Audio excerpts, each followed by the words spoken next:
Hello everyone, and welcome to my channel. I hope everyone is having a wonderful day. Before we begin, please hit the subscribe button and give this video a thumbs up. According to General Hospital spoilers on Tuesday, June 30th, Carly Spencer will be asking for a favor before storming the castle. Josslyn Jax and Josslyn Obrecht will also have an argument, so here's what GH fans should expect. Ross Cullum will arrive to Turning Woods and proclaim his terrible plans. Cullum may intend to take Jack Brennan out himself, or send a WSB agent masquerading as an orderly to do the dirty work later. In any case, Nina Reeves will spy on Tuesday's episode and understand Brennan is in danger if she does not act. That will lead to Nina performing a life-saving rescue by midweek. Giovanni Gio Palmieri appears to be involved in Tracy Quartermaine and Sonny Corinthos' imminent clash. Speaking of showdowns, Ava Jerome and Ethan Lovett are poised to face off again. Ethan and Ava will continue to press each other's buttons, but they will eventually bond.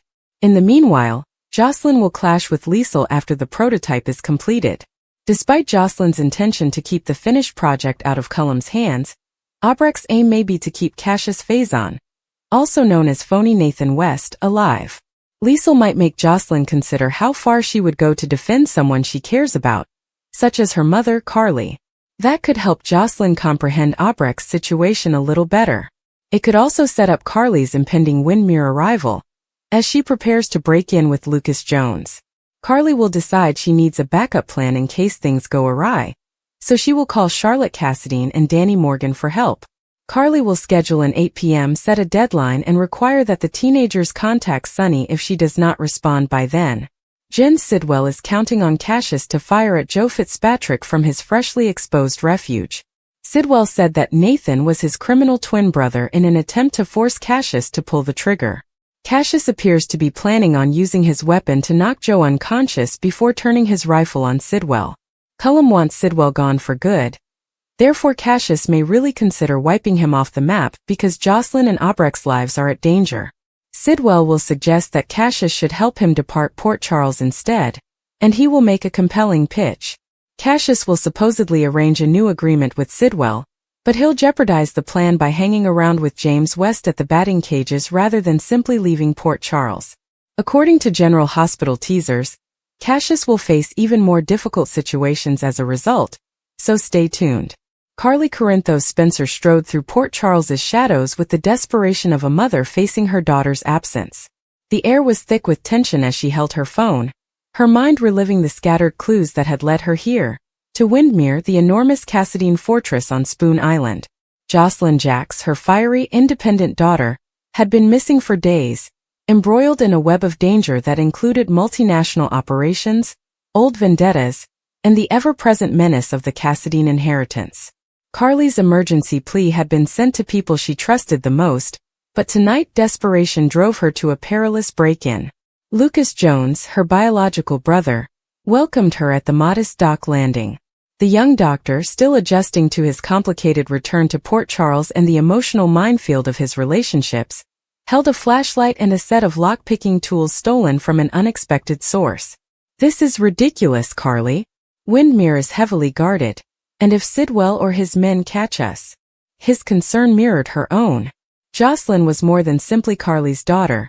She was also Lucas' niece, who he had watched grow from a passionate child to a determined young lady pursuing justice as an agent. "I know the risks, Lucas," Carly said quietly, her voice firm despite the thumping in her chest. "But Joss left crumbs. That ring you found is hers. She's inside, battling for her life alongside Obrecht. We can't wait for Sonny or Jason. This must be us. Now." The break-in was more than just getting in, it was also about time. Back channels had reported a furious clash inside. Josslyn and Josslyn Obrecht, the tough doctor with her own history of survival and conspiracies, appeared to be fighting desperately against their captors. According to Carly's sources, Sidwell's men had them cornered in the castle's lower levels, where old tunnels and hidden rooms provided both shelter and traps. They slid through the overgrown trails that led to a less well-known service entrance, their pulse racing. Windmere loomed like a gothic nightmare in the moonlight, its spires piercing the cloudy sky. Lucas had lately spent time here, negotiating the complexities of living with individuals from his past and present. His friendship with Marco Rios brought a new layer of complexity, but tonight, family came first.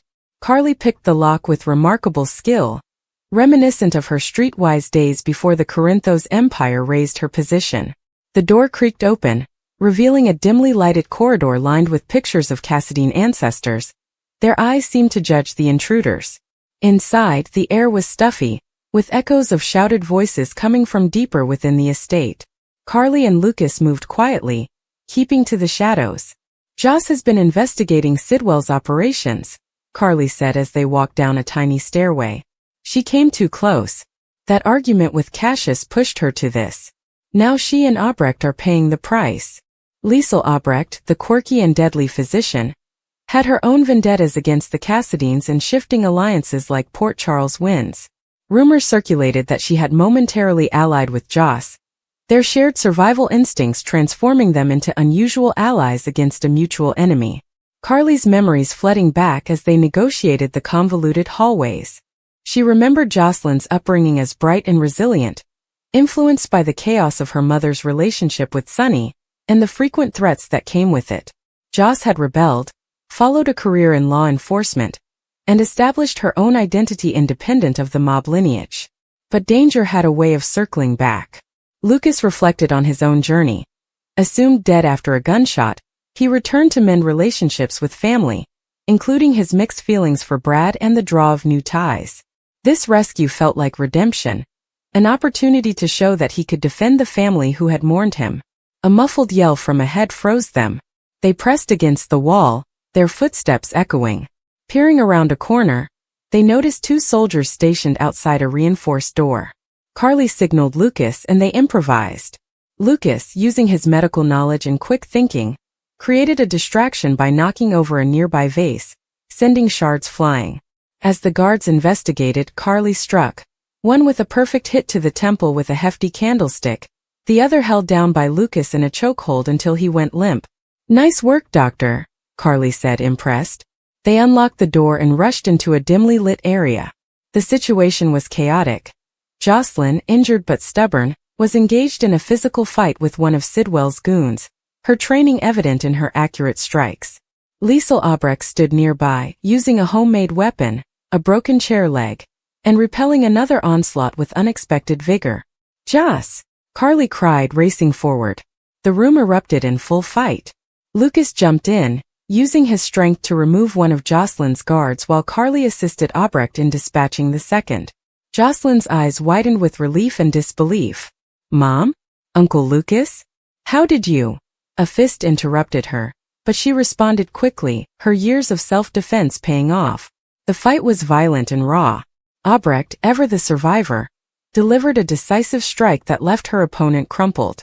"These fools underestimated us," she said in her thick accent, wiping the blood off her lip. But the cavalry arrives just in time. After the immediate threats were neutralized, the troop gathered their breath. Josslyn embraced Carly fiercely, conveying weeks of pent-up terror and love. "I dropped the ring, thinking someone would discover it. I knew Lucas would know it." Lucas grinned and drew both women closer. "We are family. We don't leave each other behind." Obrecht nodded grudgingly, her appreciation for Carly's initiative clear. "Corinthos, your daughter is formidable. A fighter like her mother." However, escape was not guaranteed. Alarms started shrieking, and the guard's absence was noted.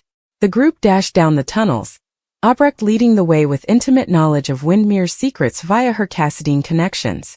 Gunshots rang out behind them as reinforcements pursued. Lucas received a grazing gunshot to the arm and gritted his teeth through the pain. "Keep moving," he urged. Carly assisted Josslyn, who had hurt her ankle during the previous struggle, while Obrecht offered cover with a stolen pistol. They surfaced on a rocky shore, where Carly's emergency contacts had arranged for a tiny boat to await them. They piled in and pushed off into the harbor's rough seas. Sidwell's soldiers fired from the cliffs, bullets zipping by. Lucas revved the engine and navigated effectively, despite his injury. "We're not dying tonight," he declared. Josslyn snuggled into Carly as her excitement faded. "I didn't think I'd make it." Sidwell sought information on Brennan and the entire network. "Obrecht and I stalled for as long as we could," As the island faded, conversations became introspective. Carly revealed that her fear of losing Joss had drove her to risky behavior. "I've made so many mistakes, putting you in danger by association.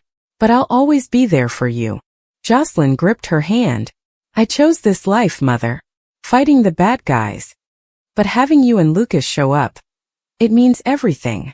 Lucas, bandaging his wound with supplies from the boat's kit, expressed his perspective. His return from the brink had taught him about the frailty of life. "We've all lost so much. Bobby and others. This family survives together."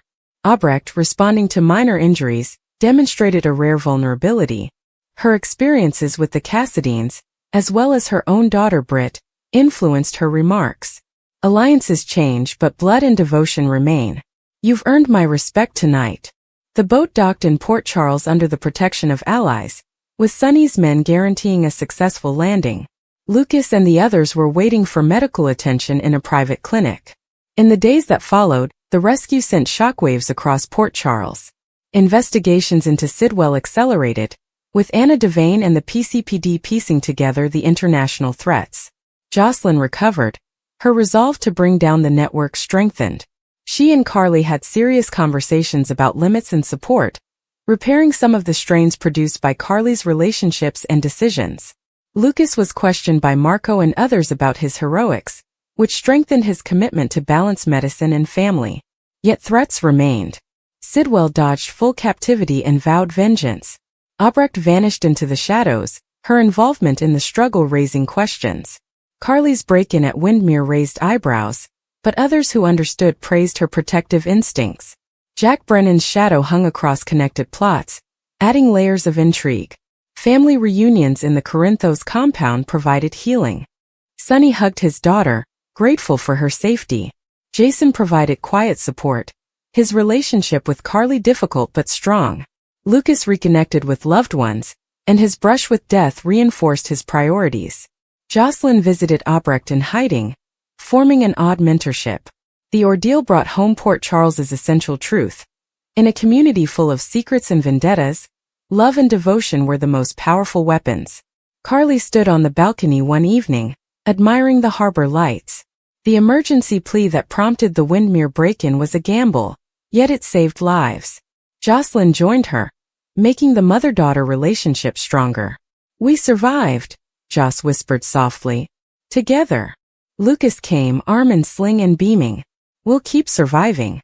That's what we do." The rescue story became legendary in Port Charles whispers. Carly's courage, Lucas' bravery, and Joss and Obrecht's fight. New challenges would surface, as they usually did in General Hospital's volatile environment. But for now, victory tasted delicious. Bonds deepened, truths were revealed, and the quest for justice continued. In the end, it wasn't just about survival. It was about the family that refused to split. "Carly, this is not ideal," Spinelli remarked quietly. "I detected odd security behavior related to Windmere. Someone damaged elements of the surveillance network for precisely 17 minutes tonight." "Who?" Carly asked. "That is the problem. I can't tell.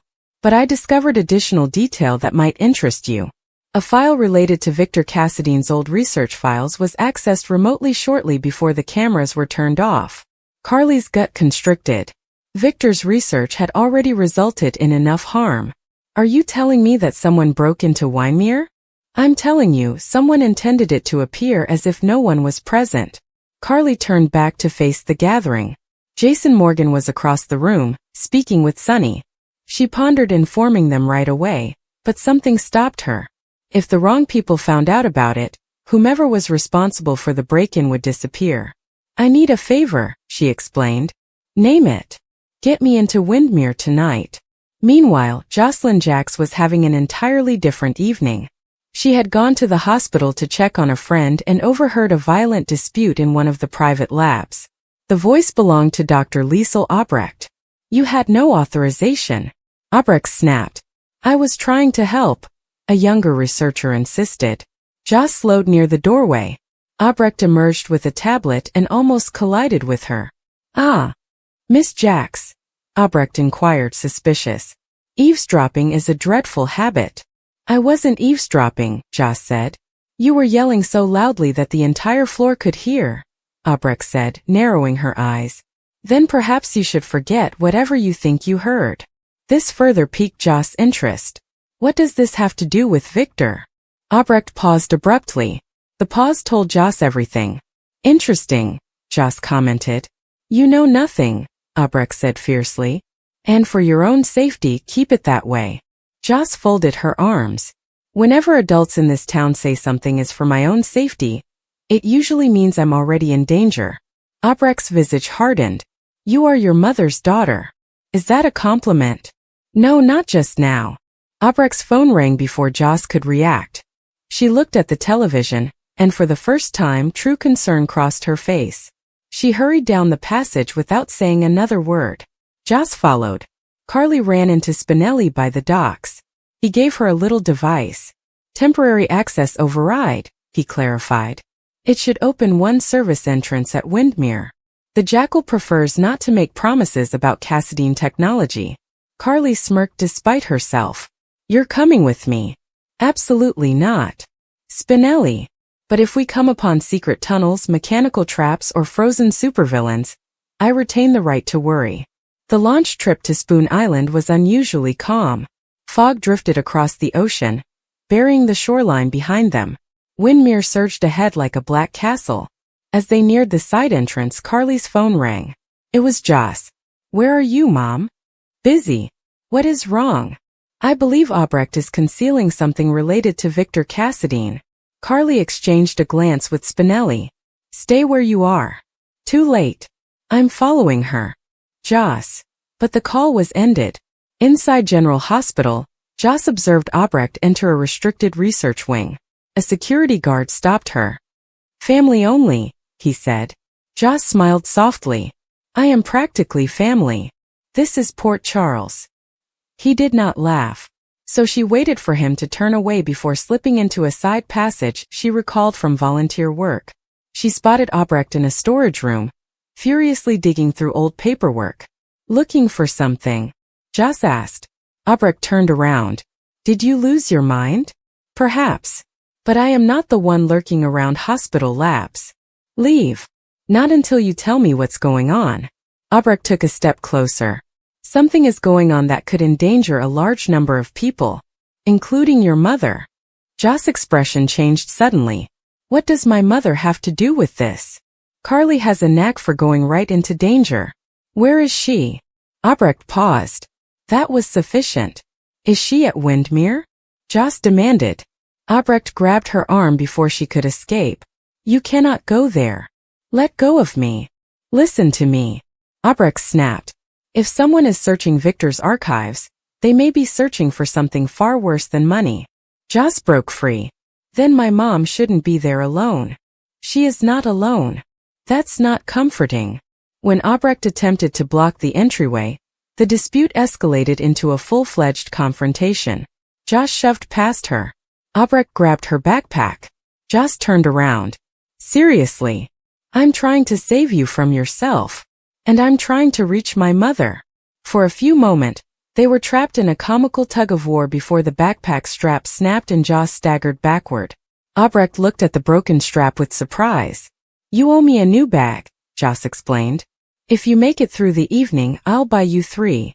Back at Windmere, Carly and Spinelli snuck via the service entrance. The mansion was black, but for a faint glimmer from the lowest level. That's not ominous at all, Spinelli said quietly. They proceeded silently along the corridors until they reached Victor's old study. The drawers had been pulled open. Books were scattered on the floor. Someone was definitely here, Carly stated. Spinelli examined the smashed lockbox. And they found what they wanted. Or didn't. Carly then noticed a concealed panel behind the fireplace that was slightly ajar. She opened it. Inside there was an empty chamber. Whatever was stored here is gone, she explained. A floorboard creaked behind them. They turned. A masked figure waited at the doorway. You shouldn't be here, the stranger stated. Before Carly could respond, the lights went out. In the darkness, she heard Spinelli yell, furniture smash, and footsteps fleeing deeper into the estate. Spinelli! I'm still alive. He called somewhere to her left. Emergency lights flicked on, illuminating the corridor in crimson. The masked figure was gone, but only one folder lay on the floor. Carly picked it up. The words Project Echo were written across the front in Victor Cassidy's handwriting. Josslyn and Obrecht arrived at the docks few minutes later, still bickering. "You could have simply listened to me," Obrecht said. "You could have simply told me the truth. That is not how Port Charles works." They boarded the launch together. "This is officially the weirdest night of my life," Joss said. Obrecht laughed without humor. "Then you have been very fortunate." When they arrived at Spoon Island, they noticed lights inside Windmere. Joss rushed ahead. She found Carly in Spinelli's study. "Mom!" Carly drew her into a swift hug. "I told you not to follow me. And I inherited your listening skills." Obrecht stepped in and halted when she spotted the folder. "Where did you get it?" "Someone dropped it," Carly explained. "What is Project Echo?" Obrecht's face became pallid. "Liesel," Carly replied quietly. "What haven't you told us?" For a long time Obrecht said nothing. Then she grabbed the folder with shaky hands. "Victor believed memory was the ultimate weapon," she replied. Project Echo was an experimental program designed to manipulate, suppress, and potentially restore selected memories. Joss sighed. "That sounds preposterous." Victor never considered whether something was ethical, only whether it could be done. Spinelli gulped deeply. "So someone just took the research?" Obrecht nodded. "Who?" Carly asked. "I'm not sure." "You're lying." Obrecht turned aside. "Liesel," Obrecht finally murmured. "I received a message tonight from someone connected to Victor's former network. They informed me that the archives were being recovered." "For what?" Joss asked. Obrecht's response chilled the room. "For a living subject." Silence fell. Then down beneath the home a door banged. Everyone looked towards the sound. Spinelli looked like he was about to faint. "Please tell me Windmere isn't haunted." "Not haunted," Carly responded solemnly. "Worse," Obrecht responded. "Occupied." Another sound echoed from beneath. Joss moved closer to her mother. "We aren't leaving, are we?" Carly glanced at the concealed stairway that led to the estate's lower levels. "No," she replied. "We're finding out who broke into Windmere." As the four of them descended into the darkness beneath the Cassidy mansion, they had no idea they were heading directly into a trap that had been waiting for Carly all along.